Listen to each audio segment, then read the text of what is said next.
Bonjour à tous, voici la troisième vidéo de mon cycle sur la confiance en soi. Aujourd'hui, nous allons parler des manifestations du manque de confiance en soi. Alors, identifier clairement les signes du manque de confiance en soi est souvent la première étape vers la prise de conscience et le changement.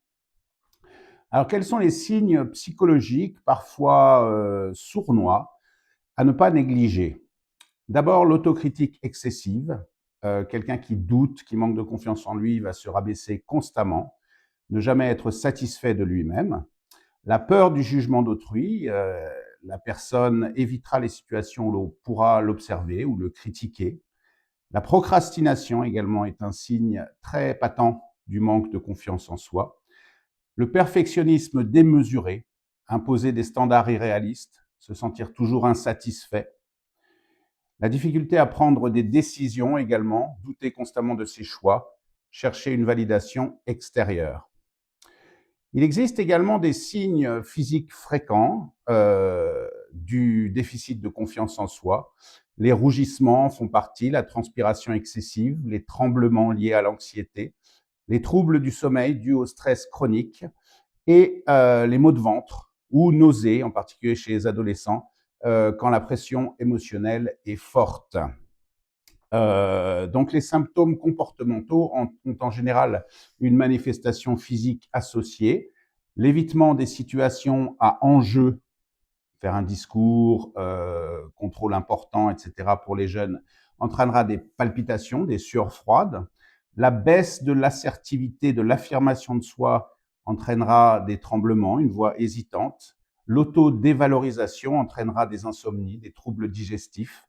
Et quant à la procrastination chronique, elle entraîne souvent des maux de tête liés au stress. L'impact du manque de confiance en soi sur la vie personnelle et professionnelle ou scolaire est énorme de nos jours. Au travail, à l'école, le manque de confiance en soi est un frein invisible mais puissant.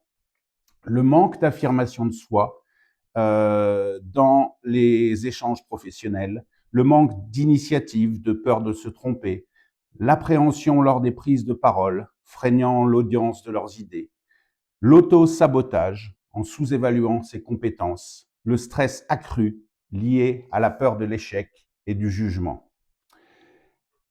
À l'école, le manque de confiance en soi est de nos jours la source principale d'échecs scolaires.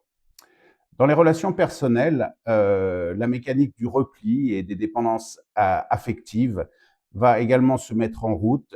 On assistera à des comportements d'évitement, des difficultés à dire non, un besoin constant de validation extérieure, une expression difficile des émotions, un isolement progressif et une solidité accrue. Tout ceci, en termes de psychisme, pourrait également entraîner anxiété, dépression, sentiment d'insatisfaction chronique.